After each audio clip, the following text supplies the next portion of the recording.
Many of our beautiful spring flowers are self-sowing annuals, and they'll reappear magically every year. But sometimes we can get too much of a good thing, and we need to thin out those flourishing larkspur or poppies. Rather than pull up the seedlings when they emerge, I prefer to collect the seed pods as they dry. That way I can share them with friends or spread them to other garden areas. Seed pods should be very dry before collecting, though. Many seeds like bluebonnets and sweet peas will actually split and scatter their seeds far and wide, so it's important to watch closely to ensure the seeds are ripe enough to germinate, but still easy to collect.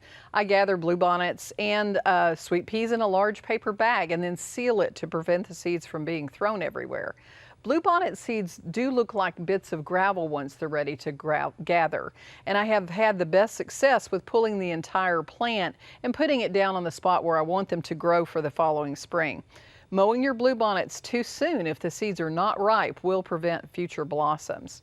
Now, Nigella seed pods are lovely additions to potpourri and dried flower crafts, but the seeds are not fully ripe when the capsules are at their loveliest for dried crafts.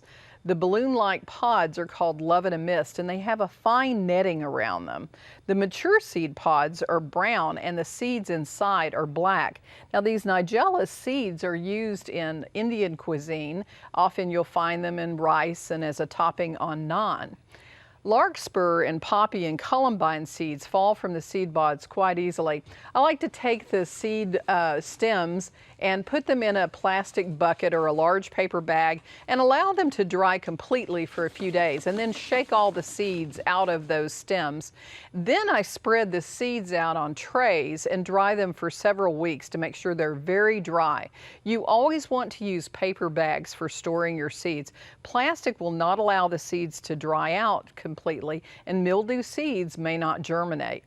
Choose a spot that has really good ventilation out of direct sunlight. Humid locations outdoors are really not ideal for this. Now, I use a fine strainer to separate the seeds from all of the other dried plant material. This is what I use for my very fine poppy seeds, and I just shake the seeds and then gather them up. You can also sift your seeds in front of a fan outdoors to clean the seeds even further. Now, store your seeds in a very cool, dark place. For seeds that are going to be planted within a year, you don't really have to worry about refrigeration. I use canning jars and metal containers like this and label them with the flower type and the date collected. To share with my friends, I like to print labels, and I use these little medication envelopes for the seeds. I fill the little envelopes with a plastic spoon like this, and I'll put a little extra tape on them to seal them up so tiny seeds like poppies don't end up everywhere.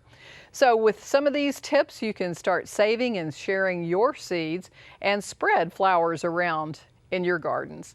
For Backyard Basics, I'm Trisha Shirey. Thanks for watching.